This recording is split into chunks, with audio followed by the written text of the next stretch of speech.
Hey guys, it's QuickyBaby and welcome back to World of Tanks, and this time I've got a full review for you on the Tier 6 Swedish medium tank, the Stridsvagn 74. This is a very well-rounded Tier 6 medium tank with an impressive 75mm gun and one key characteristic, and that is 15 degrees of gun depression, which allows you to be an absolute little terror on the ridgeline and smite your opponents. If that sounds like your cup of tea, stick around. I've got some ace tanker gameplay coming right up after I give you a full rundown of the statistics and see how it stacks up to other competitive Tier 6 medium tanks. So let's compare the Swedish 74 to the British Cromwell, the American EZ8 and the Soviet T-34-85. Immediately we notice that the DPM of the 74 is not the highest at just under 1,750. That is over 300 DPM less than the Cromwell, which is a significant 20%. However, the 74 has the highest base penetration at 148, and its alpha damage is 150, which is in between the Cromwell's 135 and the T-34-85 with that 85mm 180. One thing that's nice about this Swedish 75mm is the shell velocity is over 900, which is way higher than the Cromwell and the Sherman,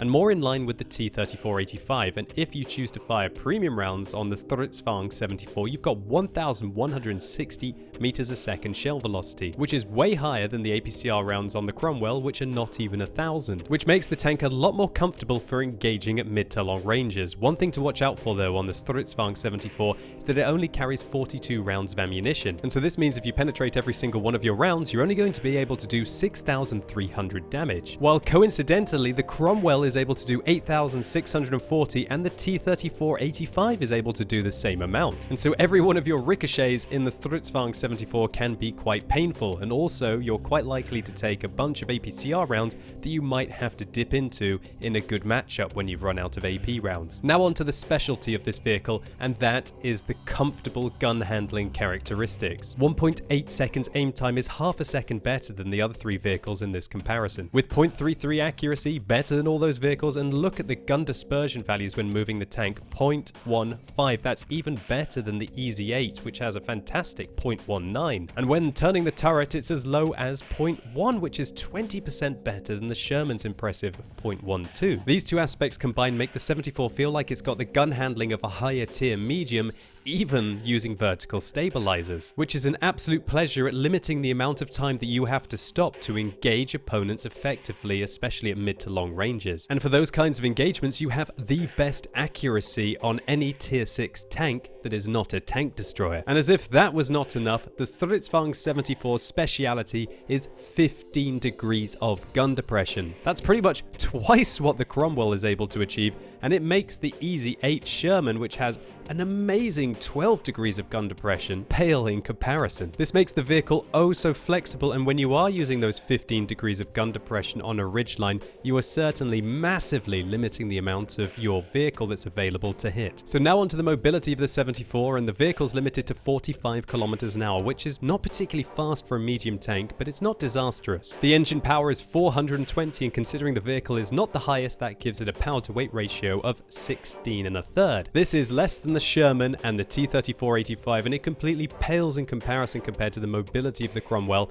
which is nearly 23.5 with regards to its power to weight ratio. And furthermore, the vehicle doesn't really make up for this disparity in its ground resistances, which are the same as the Sherman but worse on soft terrain, and it's only marginally better than the T-34-85, which has that better power to weight ratio. And so that means this tank is certainly not quick, but is by no means sluggish. Unfortunately, there's more bad news with regards to the turret traverse, which is 36 degrees a second, and the tank traverse is 34 degrees a second. So how about the armor, where the vehicle has 55 at the front, 30 at the side, and 20 at the rear? Certainly not the best, and on the turret it's a disappointing 20 all round. This means that the front of the 74 does have some ricochet angles off the top of the turret, but keep in mind this is only 25mm of armor, and so all 76mm and larger caliber guns will overmatch the roof of this tank. The front of the hull, again, ranges from 55 to an auto ricochet off some of the very well angled parts of the armor. But again, these areas are 30mm thick, and so all 91mm caliber guns and larger will overmatch. And while the vehicle does have 30mm of spaced armor over the mantlet, which makes its effective armor go up to about 50 or 60, that's certainly not great for a tier 6 tank. The tank is also exceedingly tall and does have a cupola on top,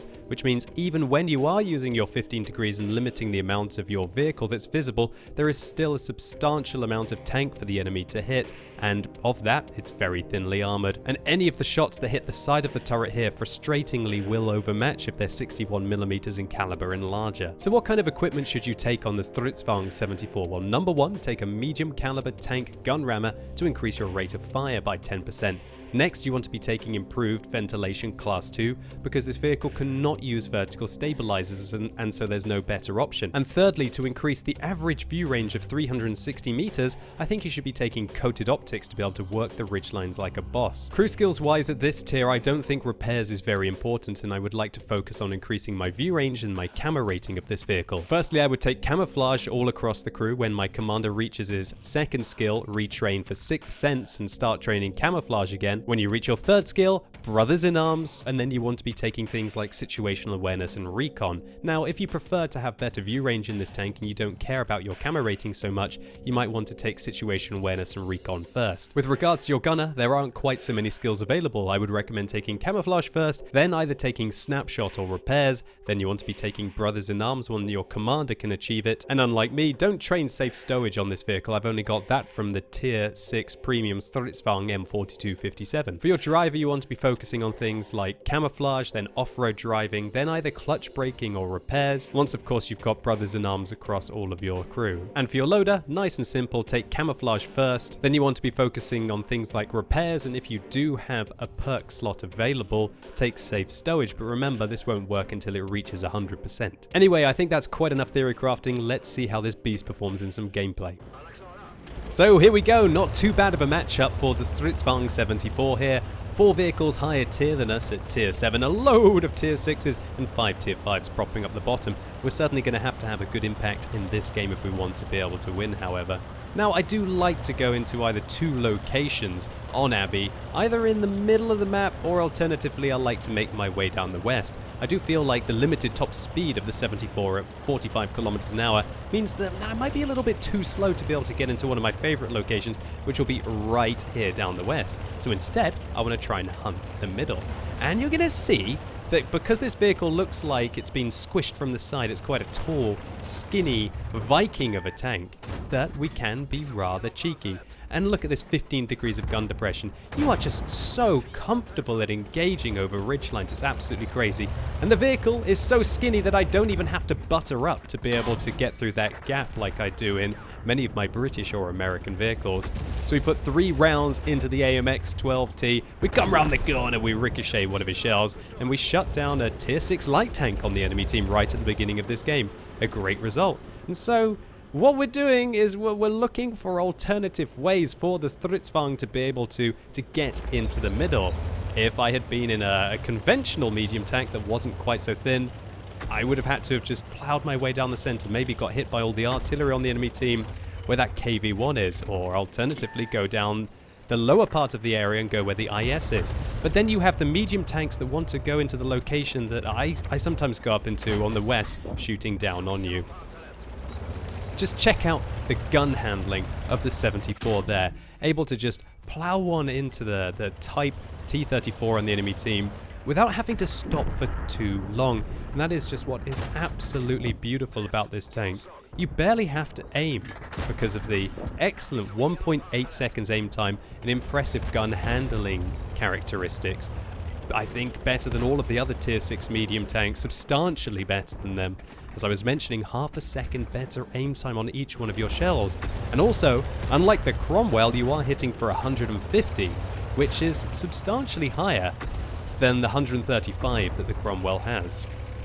Now we're going to plow around the corner and see if we can put a round into the 74. Yeah, there we go, a cheeky little auto aim on him, shutting down our equal number. And I want to keep flowing, I want to keep moving, because there are 3 rather dangerous artillery players on the enemy team in rapid fire self-propelled guns. Now those rapid fire self-propelled guns, maybe they aren't going to do the highest alpha damage with every shot, maybe they aren't going to have the highest penetration, but when you're in a very lightly armored Swedish medium tank such as this, it doesn't really matter if they've only got about 40 millimeters of penetration.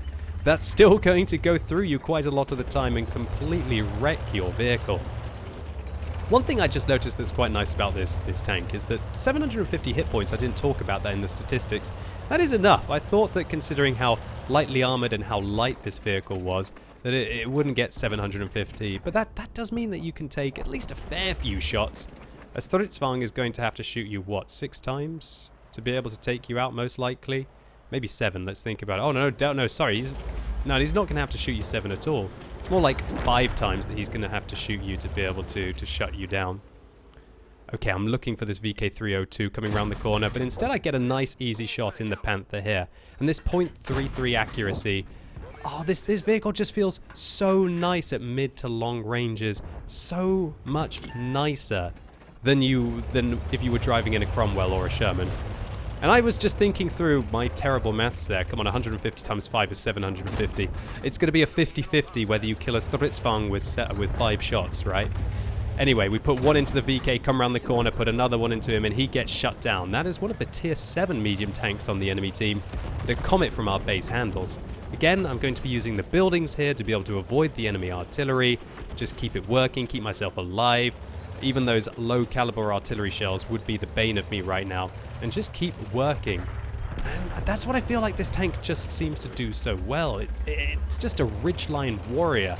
And it's so flexible that it seems to be able to keep engaging its opponents no matter where they are, and effectively engage them as well with the aim time and the accuracy of the tank.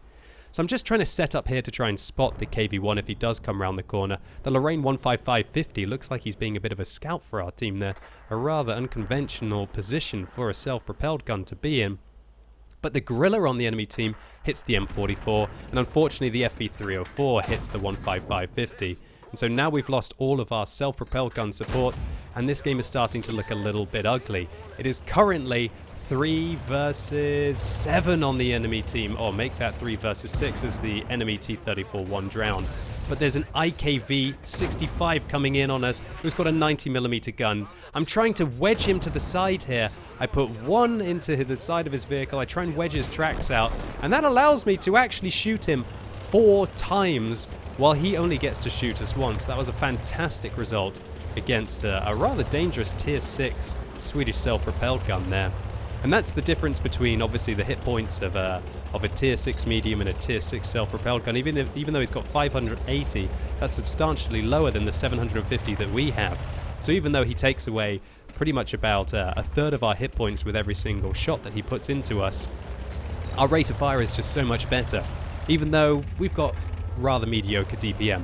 So right now I was thinking, surely the artillery are coming up to hunt me, right? And there we go, there's the bishop. We put one into his tracks, but it doesn't take his tracks off. He misses us, and so now I know I've got the opportunity to take him out. And I have to be aggressive here. The enemy artillery are going to be trying to shoot me. There's a KV-2 on the enemy team, and the KV-2 misses us. I auto-aim at the KV-2 there, and I actually managed to shoot the KV-2 while moving and running away from him. Great result there to put 168 damage into the KV-2. Nice little cheeky auto-aim. And remember, because the dispersion values on this vehicle are just so darn good, it does do well at continually firing, even when it's moving. So what a round here so far for the Stridsvagn 74. 2,863 damage would be impressive if we were just to roll over and die. But that's certainly not... Well, we won't get away with that, as the KV-1 spots the IKV-103 on our team, allowing the FV-304 to pick up his 4th kill of the game. The enemy artillery now on 7, truly rather dangerous players. We put one into the side of the KV-1. Looks like he shoots right underneath our tank, and we finish him off with our 2nd hit, doing 233 damage with those 2 shots, 387 combined against the KV-1. And now we're just going to keep moving. Fair enough, certainly not the most mobile tank, but with a nice amount of ducking and weaving there, we seem to avoid the Gorilla and the FV-304 on the enemy team. Again, as I mentioned, on 7 kills between them. Let's not allow them to make it 8. But we have just pretty much dominated the center of the map, and I feel like that's what you have to do with a vehicle with 15 degrees of gun depression and a rather nasty 75mm, especially at mid to long ranges. But also, the vehicle's handling is enough to be able to get through those tricky, short-range engagements, as we saw against... Oh, please don't flip my tank. That would be rather embarrassing at this stage of the game, right? As we saw when we were engaging that IKV-65 Mark II on the enemy team. Now the Chinukai is starting to pressure the cap circle, and so what I want to do is play the supporting role for him. This is a very similar situation that I had in my Leo video that you might remember from when I just got back from Moscow, so that'll probably be about the 20th, I should think. We spot the FV304 coming in, and we plant a great round into his vehicle. That means now that the Chinukai will be able to kill him with a single shot, and it also means the FV34 is spotted, and so he's probably not going to rush the Chinukai. So I believe that what they're trying to do is get the FV304 to spot the Chinukai while the Gorilla tries to put a shot into him. But they're going to have to hurry up because they've only got 30 seconds more. The FV pushes his way up onto the ridgeline. The Chinukai shuts him down. Will the Gorilla be able to interrupt the Chinukai? It doesn't look like it. And he's got 20 seconds left on the cap circle. I'm going to try and blind fire where I thought the Gorilla was last located. And I think I just maybe hopefully realized that I was blind firing an APCR round there. Hopefully I'll reload AP. But to be honest, at this kind of a stage of the game, with 6 kills, 3,200 damage, all I was doing was thinking about winning. So we come around the corner, the KV2 misses. My Chinukai manages to cap out, and we snap a shot in on the KV2 just to pad it out a little bit more. What a result here for the Stridsvagn 74. I was pretty much able to show you all of the characteristics of this tank that made it an absolute pleasure to grind through towards the Leo. And a big shout out to Night Angel 872 for taking this one down together, buddy. It was a pleasure to play with you. This was an ace tanker for the 1,437 base experience that we received, a high caliber medal for the 3,437 damage that we dealt, and a top gun for our 6 kills. So of the 28 that we fired this game, 26 of those hit and 25 penetrated, showing off the impressive accuracy and gun handling characteristics of this vehicle. And even though we did dabble with a few APCR rounds, we still made 18,000 profit, and this is a rather high amount of damage to do in any tier 6 tank. So the Stridsvagn 74, certainly one of the most enjoyable tanks I have played in the game in a long time. The 15 degrees of gun depression just make this tank magical to play on a ridgeline, and combine that with some of the best gun handling at tier 6, and you've got a nasty little mid to long range sniper that can still handle itself in a close quarters combat. But if you are looking to bomb it around, be reckless, and not use some of the finer aspects of the 74, then you're probably going to do a hell of a lot better in the Cromwell and the Sherman,